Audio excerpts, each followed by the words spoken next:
So my name's Cheryl Haswell, and I'm the nurse lead for recruitment and retainment here at GHC, working with the recruitment team. My name's Helen. I am a research support officer. I work at the Focus Research Centre at Cheltenham General.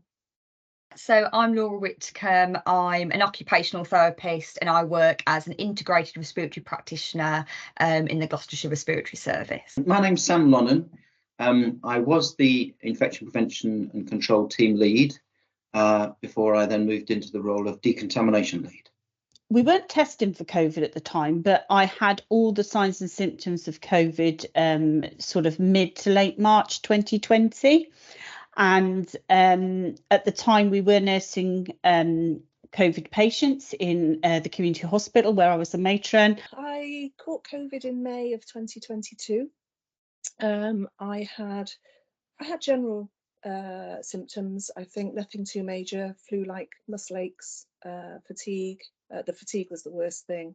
Breathlessness. I caught COVID right at the beginning of the pandemic. So I couldn't remember the date because it was the date before we went into the first lockdown. So it was Sunday, the 22nd of March. And my friend that I was living with at the time, still works in the hospital, and she had come home on the Friday before with a cough and a temperature, and I caught it a few days afterwards, unfortunately. Sort of fatigue, very sort of flu-like feeling.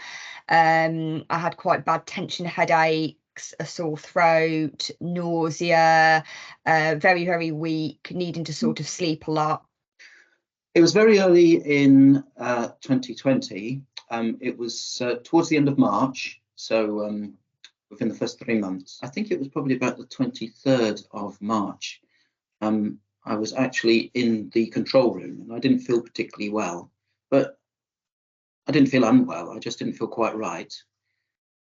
And one of the people there said, "Oh, Sam, you don't look very well at all. Are you okay?" And it was as sudden as that, really. One moment I was feeling fine. I think it was probably about 1:30, 2 o'clock in the afternoon. And somebody took my temperature and it was 39.5 or something, which obviously is very high, and said, "Right, you need to go now, this moment." So I quickly left, drove home. Again, I didn't feel particularly unwell. There was no cough, no cold, no signs or symptoms. But then I had COVID again in 2021 and in 2022, despite being fully vaccinated and taking the earliest opportunities to have those vaccines. I think after I had COVID, after I'd recovered from COVID, I had maybe a short period where I didn't feel too bad, although I had this fatigue that felt like it wasn't going away. And I think over time, over the next couple of months, the fatigue just got worse and worse. I had a period of a couple of months where I really didn't know what was happening. I didn't understand long COVID. I just knew that I had this overwhelming fatigue that was impacting my life and I didn't quite know how to deal with it. And another new one is shortness of breath.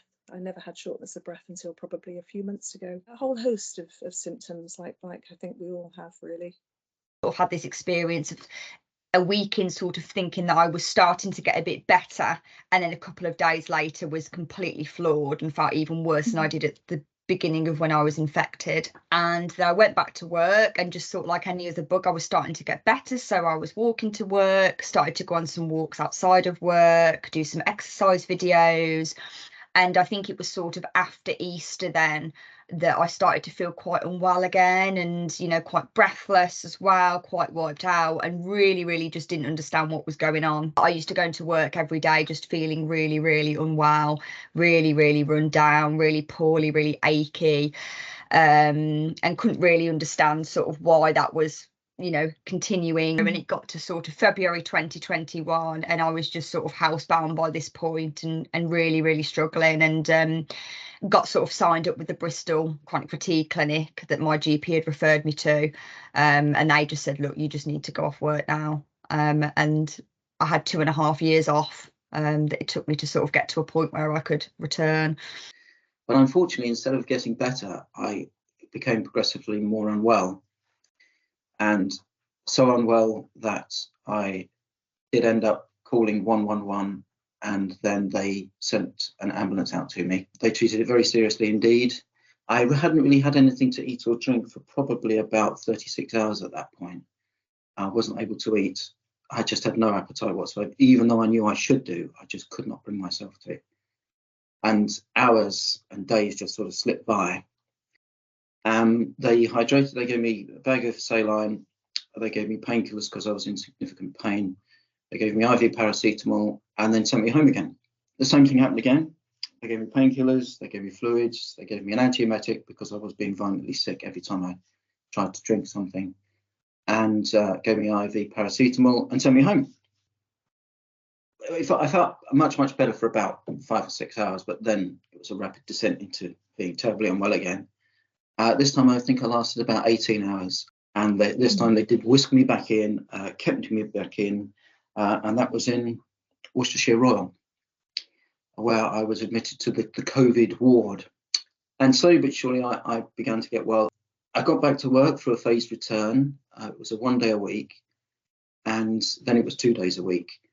And each time I came into work a week later, I thought to myself, what on earth was I thinking coming back to work last week? I was in no fit state whatsoever to be here.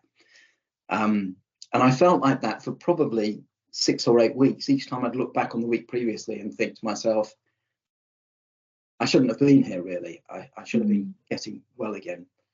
By going to the GP, there wasn't a long COVID service at that time set up. So I went along and had the investigations the GP put in place, chest x-ray, referral to ENT, to have a nasal scope, all those sorts of things. So I got referred on the right pathways that sort of addressed the major issues, but none of them addressed the fatigue. So I kept phoning the GP. I was told it was multiple things. I was told I was probably having symptoms of the menopause.